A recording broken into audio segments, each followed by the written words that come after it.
Familiar with the tale of Skoll and Hoti, bringers of day and night? Oh yeah, the wolf giants. Aye. But I can just tell you the story later.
Another name.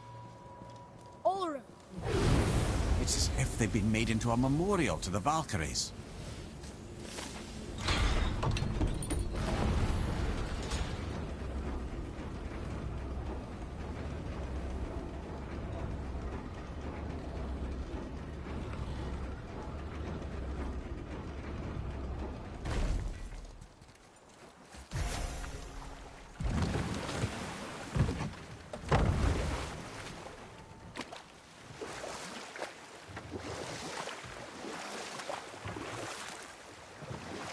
That dragon, it's Baldur's, isn't it? Yes.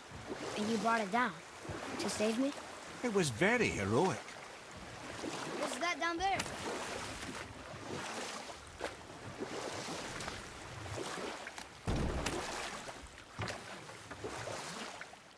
Now then, that story I started earlier. I was going to tell you of Skoll and Hoti, the bringers of day and night. They were born of the archwolf Hrothwitnir, a great nemesis of the Aesir gods. Odin captured them as pups and kept them in the kennels of Asgard to hold his foe at bay. But when the sun and moon grew mutinous and stood still, Odin put Skoll and Hoti to use. With his ancient magics, he cast the wolves to the heavens, and they began their chase.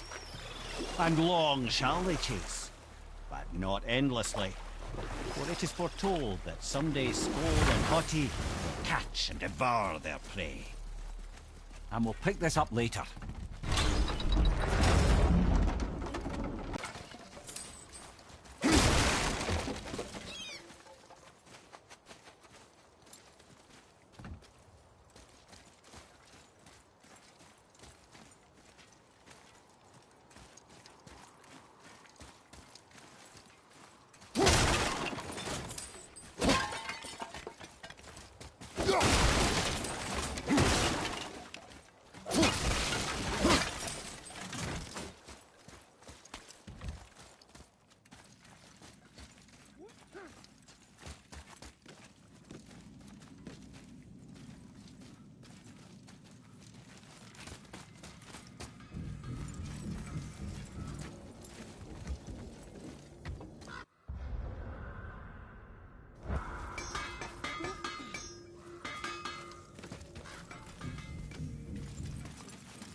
All right, let's say we finish that story. Skoll and Hoti, the wolf giants, bring us day and night by chasing the sun and moon. And they shall, until the day they catch them. And that day shall be Ragnarok, the twilight of the gods. But Ragnarok is supposed to be Odin's doom, isn't it? Why would he he set the wolves loose if it fulfills the prophecy? Precisely the question, lad. It's always about control. The wolves determine when Ragnarok begins, and now he controls the wolves. A battle fought on his timetable is a battle he better stands to win.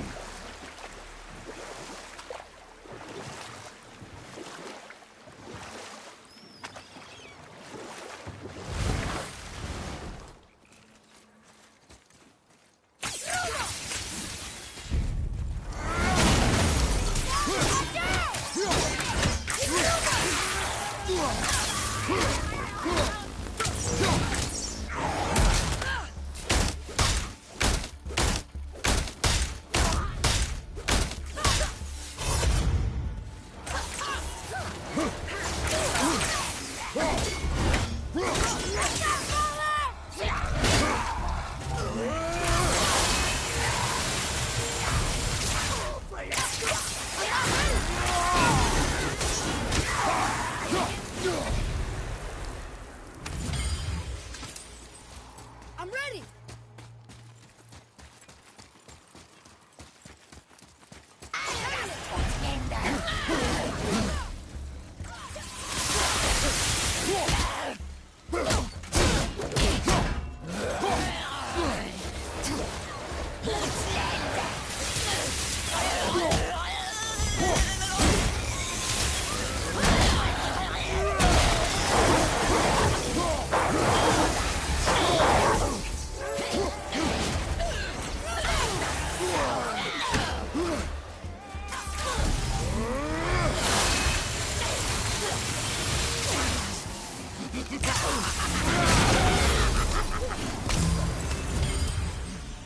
Thought they almost had us.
Ready yourself!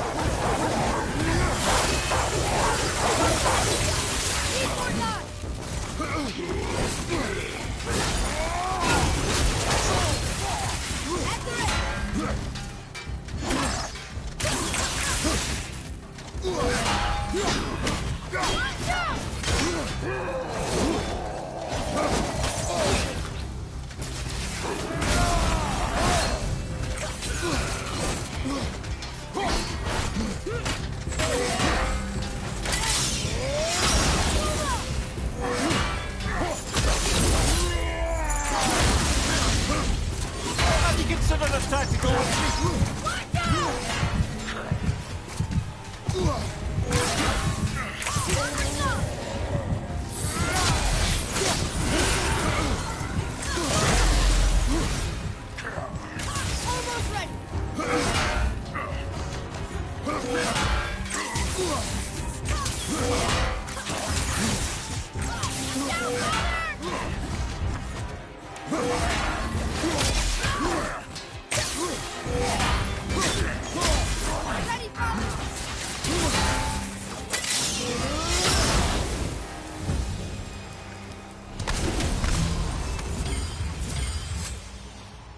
Another name.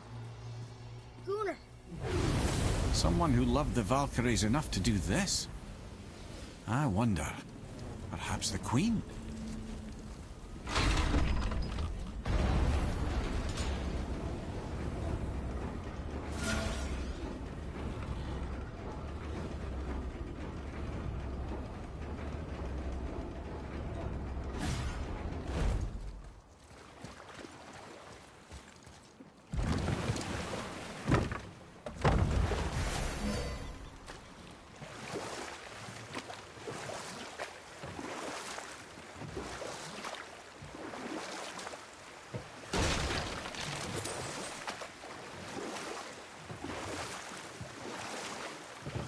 If I'm not mistaken, we've yet to discuss the tale of the giant Bergelmir.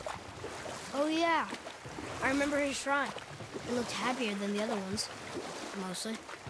It begins in an ocean of blood.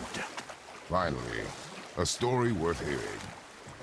If you remember, Ymir, the first giant, was fatally stabbed by Odin. It's in his blood our story starts. Ymir's magical guts poured out in a torrent so violent it threatened to flood all of creation. The Jotnar were unprepared, as the very last of them were washed away in the endless tide. You know what? I'll tell this one later.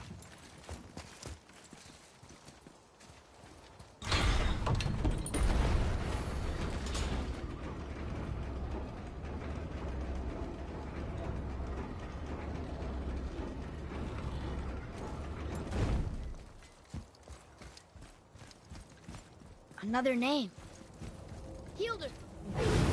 Why the arcane runes? Perhaps we're meant to find something in Muspelheim and Niflheim.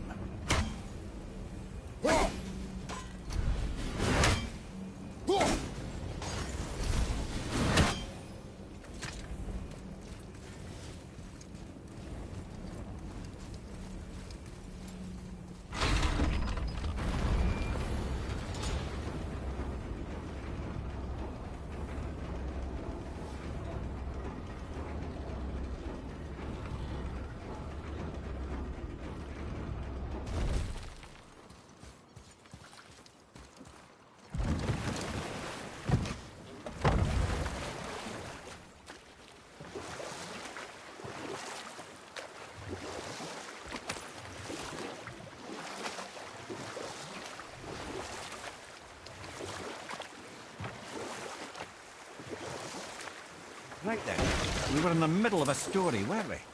The torrent of Ymir's blood had washed away the Jotnar. Not just Ymir, but all of giant kind faced extinction. And so would Odin's victory have been complete. But Ymir's kind did not all perish that day.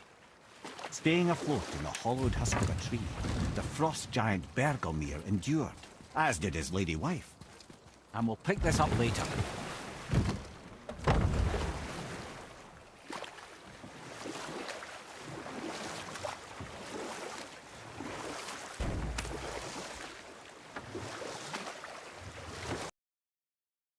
Still can't believe he ate it.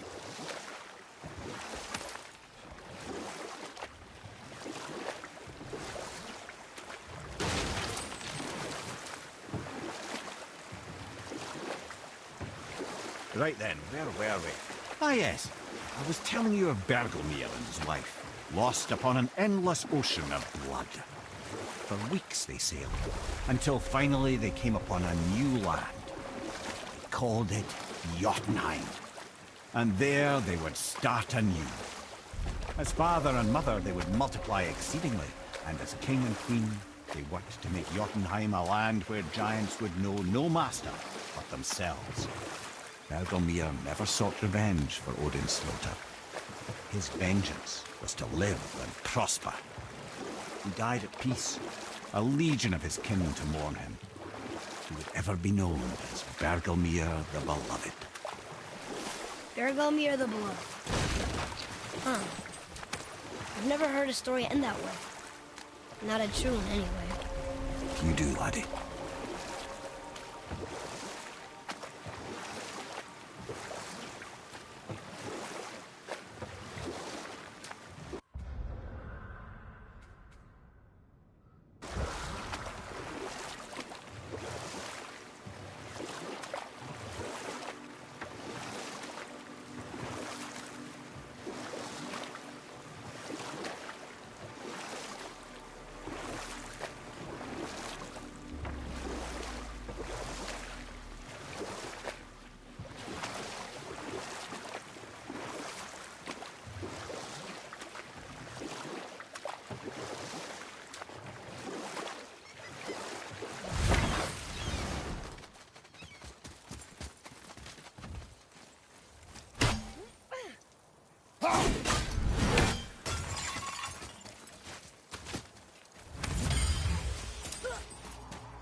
Okay. What about the giant with 8 arms? Starkath the Mighty, he was called. If the Giants ever had anything so organized as an army, Starkath would have been their general. An opinion, in retrospect, I should have kept to myself. But no, as Odin's advisor, I kept him advised. And having bent his will towards Starkath's doom, there was no dissuading him. But even Thor wasn't stupid enough to take on Starkath on his own. No. Instead, the Aesir set forth slanders upon Starkath's name, branding him throughout the realms as a monster to be feared. They said he abducted an elf queen who killed herself rather than be ravished by the giant. Lies, of course, but you're too young for her story. In the end, even the Vanir gods and the armies of Midgard were roused to the cause. They surrounded Starkath, showered him with arrows until he was brought to his knees. He surrendered, hoping by trial he could clear his name. Thor took advantage and ripped off one of Starkath's arms, which only made it easier to sever another and another until he was satisfied. Relieved of 6 arms and too much blood, Starkath perished upon the battlefield. I regret it to this day, you know. I told myself there was nothing I could do, but I wish I'd tried.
That's it. Thought they'd be tougher. Another one here. This one is Thrym, a frost giant king. Correct. A cunning one as well. Is that Mjolnir? Did he steal Thor's hammer? Aye, for a time. A lot of these seem to end with Thor killing them. Imagine that.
last one.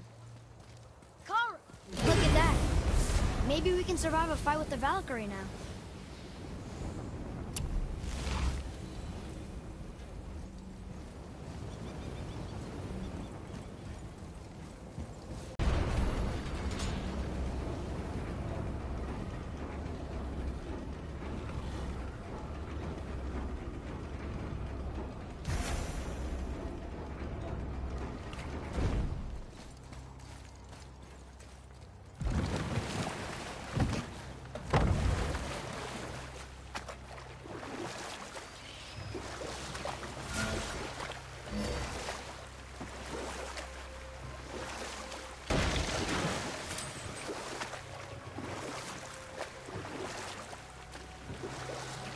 Mimir, why don't you tell us the story of the giant that stole Thor's hammer?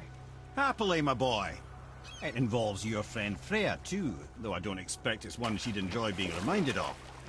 The giant was called Thrym, and he proved cunning enough to make off with Mjolnir while the Thunder Lummox slept. Sadly for Thrym, he didn't always think with his brain. Though he had robbed the greatest giant killer of his greatest weapon, he offered to trade it back to the Aesir in exchange for Freya as his bride. Now, at this point, Freya was married to Odin, and Odin, frankly, would have traded her for a sufficiently strong need, but he saw an opportunity here. Thrym's palace was in Jotunheim, and only giants know the way. By agreeing to the marriage, they'd have to escort Freya back to their realm. So, Odin coerced Freya into using her Saether magics to conceal Thor, so he could sneak along with her and infiltrate Jotunheim. When the hammer was produced as a wedding dowry, Thor revealed himself. He took back Mjolnir and wasted no time in smashing Thrym's skull, followed by every other giant present for the festivities. The only thing that put a stop to it was Freya, who wanted no part of this massacre. She cast a powerful spell that hurtled them both out of Jotunheim with no means of return. Odin was livid, hoping that Thor's foothold in Jotunheim would become his own. And oh, would he ever revenge himself upon Freya? What is the point of this story, Head? Well, for Thrym, the lesson would be to keep his priorities straight. For Freya, it's that doing good has a price. For Thor, it's that no object of power makes you what you are. And if what you are is the biggest butchering bastard in the Nine Realms, nobody can take that away from you.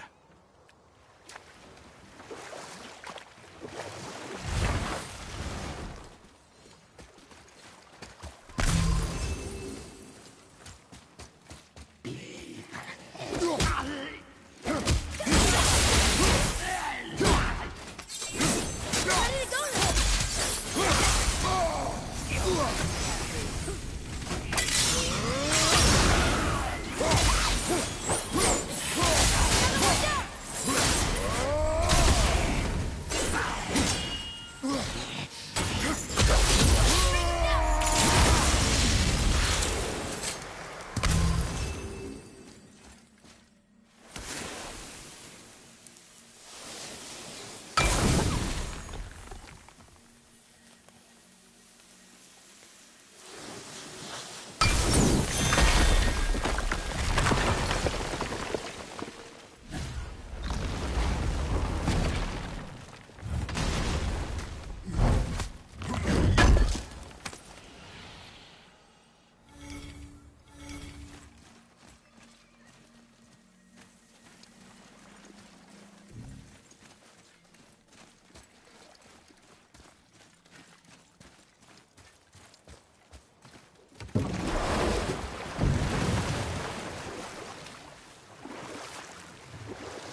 Mimir, what can you tell me about that giant lady with the bow? Or I can just tell you the story later.